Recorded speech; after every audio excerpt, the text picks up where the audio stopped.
Hello guys, I'm అమ్ము. ఈరోజు video వచ్చేసి ఏంటంటే హెయిర్ గురించి అండి. నాకైతే మామూలుగా డాండ్రఫ్ లేదు, అసలు తల మీద ఇలా గోగుతుంటే పొట్లు పొట్లు కింద ఓడుతుంది. డైలీ తల స్నానం చేసినా కానీ పోవట్లేదు, నీ డాండ్రఫ్ షాంపూలో వాడినా కానీ పోవట్లేదు.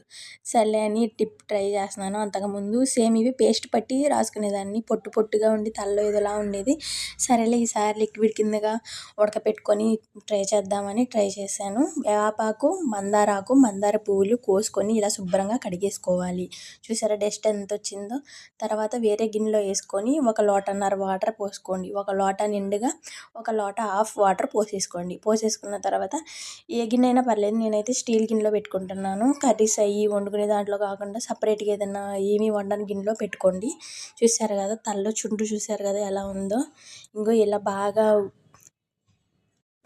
బాగా ఉడికిన తర్వాత లిక్విడ్ చూసారా ఎలా వచ్చిందో. దాన్ని ఆకుతో పట్టుకొని బాగా గట్టిగా పిండండి, ఎందుకంటే అందులో ఉన్న రసం అంతా కూడా మనకి కావాలి, అదే మంచిది, మంచి బెనిఫిట్. చూసారు కదా ఎలా పిండుతున్నానో అలా పిండేసుకోండి మొత్తం, అసలు ఒక్కటి కూడా వదలకుండా మొత్తం పిండేసుకొని. చూసారు కదా ఎలా వచ్చేసింది. ఒక స్టైనర్ తీసుకొని వాటి కట్టేసుకోండి, మీకు ఎంత కావాలో అంత తీసుకోండి. నాకైతే చాలా మిగిలింది, మిగిలిన దాన్ని బాక్స్లో పెట్టేసి ఫ్రిడ్జ్లో పెట్టేసుకుంటున్నాను. ఒక షాంపూ, ఏదైనా షాంపూ అందులో వేసి డైల్యూట్ చేయండి.